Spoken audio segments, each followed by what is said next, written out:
ग्राम पंचायत में आपका बहुत बहुत स्वागत है। आज की वीडियो में पूरी इन्फॉर्मेशन लेकर आया हूं कि इस बार यूपी में पंचायत चुनाव कब होगा, पंचायत चुनाव की असल में तारीख कब आने वाली है। पीडीसी का चुनाव, जिला पंचायत सदस्य का चुनाव और ग्राम प्रधान का चुनाव, इन तीनों चुनाव को एक साथ कराया जाएगा या इस बार तीनों चुनाव में अलग अलग तारीख रहेंगे। पूरी की पूरी इन्फॉर्मेशन आपको इस वीडियो के अंदर मिलेगा। रही बात पिछले बार जो चुनाव हुआ था, उस चुनाव के आधार पर इस बार चुनाव होगा कि कोरोना के वजह से पिछली बार जब 6 महीने देरी से चुनाव संपन्न हुए थे, तो क्या उन 6 महीनों को इस बार मैनेज किया जाएगा कि उन 6 महीनों को इग्नोर करते हुए चुनाव करवाया जाएगा। पूरी इन्फॉर्मेशन आपके सामने लेकर आया हूँ। और इस बार कितने चरण में चुनाव होगा और कौन सा चरण किस तारीख में पड़ने वाला है, पूरी संभावना क्या है, इसकी पूरी जानकारी आपको इस वीडियो के अंदर मिलेगी। जो भी दर्शक पुराने दर्शक हैं, उनको लगातार मैं अपडेट दे करके इस बात की जानकारी देता रहा हूं, लेकिन बहुत सारे ऐसे हमारे श्रोता हैं जो अभी हाल ही में चैनल सब्सक्राइब किए हैं। उनकी डिमांड थी, उनका कमेंट मैंने पढ़ा तो पता चला कि उन्हें इस बारे में जानकारी की ज़रूरत है कि पंचायत चुनाव की इस बार कब तक संभावना है और कब तक हो सकता है। आरक्षण चेक करने के लिए कि आरक्षण आपको अपने गांव का चेक करना, कौन सी सीट आने वाली है, इसकी भी इन्फॉर्मेशन आपको इस वीडियो के अंदर मिलेगी। पूरी जानकारी के लिए बने रहिए। पहली बार आए हैं चैनल पर तो सब्सक्राइब कीजिए, घंटी वाली बटन दबाइए ताकि ऐसी वीडियो का नोटिफिकेशन आपको लगातार मिलता रहे। और पंचायत चुनाव से संबंधित और तमाम आउटसोर्सिंग कर्मियों से संबंधित जानकारी इस चैनल पर लगातार मिलती रहती है।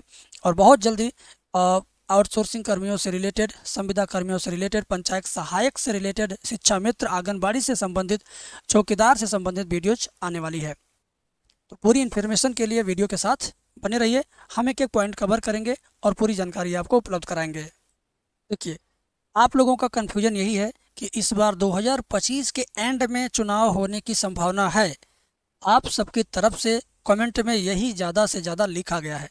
तो मैं आपको बता दूं कि देखिए, पिछली बार किस कंडीशन में लेट हुआ, क्यों लेट हुआ, हाई कोर्ट का मामला था, सुप्रीम कोर्ट का मामला था, कार्यकाल पूरा होने की बात थी, तो वो सब कुछ जो पीछे हो गया वो पीछे गया। जिस दिन चुनाव हुआ था ठीक उसके 5 वर्ष बाद फिर से चुनाव होगा, अन्यथा फिर यही वर्तमान प्रधान हाई कोर्ट जाएंगे, फिर से अपने कार्यकाल पूरा होने के लिए समय मांगेंगे। तो हाई कोर्ट किसी के साथ अन्याय नहीं करेगा, तो माननीय हाई कोर्ट के आदेश पर फिर 5 वर्ष पूरा कार्यकाल चलाना ही चलाना होगा। तो ऐसे में सरकार अपना छीछा लेदर नहीं करवाना चाहेगी, क्योंकि जो सरकार पिछले प्रधानी चुनाव में वर्तमान में थी वही सरकार इस बार भी है। तो उसके सामने एक बार ये केस आ चुका है, तो कभी भी कार्यकाल पूरा होने से पहले चुनाव कराना संभव नहीं नज़र आ रहा है। इस वजह से आप सब ये मान के चलिए कि पिछली बार मतगणना 10 मई को हुई थी, नहीं 2 मई को हुई थी, तो इस बार मतगणना 2 मई की जगह 10 मई को हो सकती है। 10 दिन 5 दिन तो लेट हो सकता है। तो 10 मई 2025 का 10 मई नहीं, 2026 का।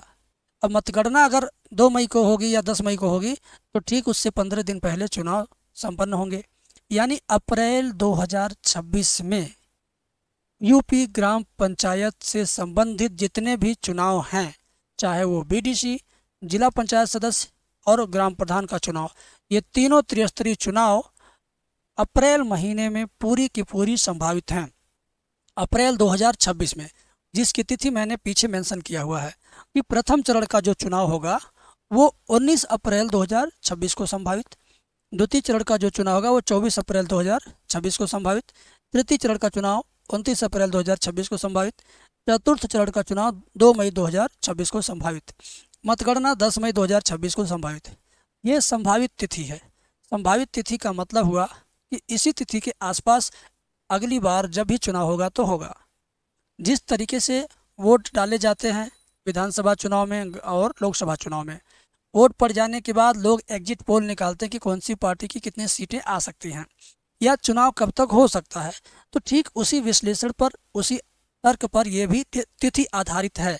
इस तिथि को चुनाव आयोग की ऑफिशियल वेबसाइट पर नहीं देखा जा सकता, क्योंकि ये चुनाव आयोग की ऑफिशियल नोटिफिकेशन के अंतर्गत ये जानकारी नहीं है। फिर भी आप जैसे बुद्धिमान लोग जिस तरीके से कहीं बैठ के चर्चा करते हैं, अपना जोड़ घटाव कैलकुलेशन करके एक तिथि निकालते हैं कि इस बार इस टाइम पे चुनाव संभावना है। तो ठीक उसी तरीके से मैंने भी ये कैलकुलेशन किया है और संभावित तिथि दिया है। और इस तिथि को जानकारी में रखने का क्या फ़ायदा है? जिन लोगों को ये क्लियर है कि मैं चुनाव लड़ूंगा, अब वे लोग इन तिथियों से कम 6 महीना पहले से ही अपने चुनाव क्षेत्र में उतर जाएं।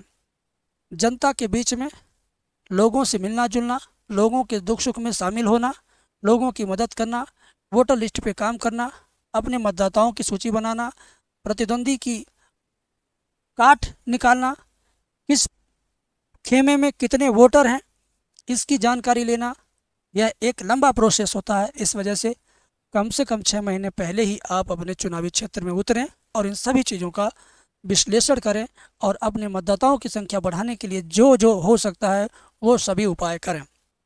अब मैं बताऊंगा आपको कि यूपी में अगर आपको अपने ग्राम सभा का, अपने पंचायत का रिजर्वेशन जानना कि इस बार आपके गांव में कौन सा सीट आ सकती है, तो एआई जनरेटेड सीट जानने के लिए आप गूगल के अंदर सर्च कीजिएगा सरकारी वर्दी रिजर्वेशन। सरकारी वर्दी रिजर्वेशन जैसे ही सर्च करेंगे आपके सामने जो वेबसाइट पहले आएगी उसी को ओपन कीजिएगा, दिए गए मांगे गए जानकारी को भरिएगा, उसके बाद आपके गांव के रिजर्वेशन सूची आपके सामने दिख जाएगी।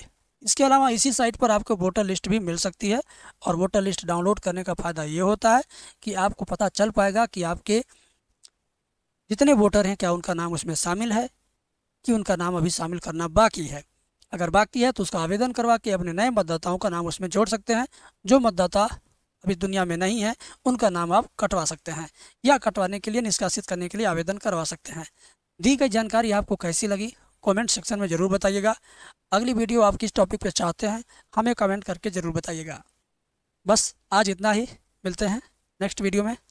Thank you.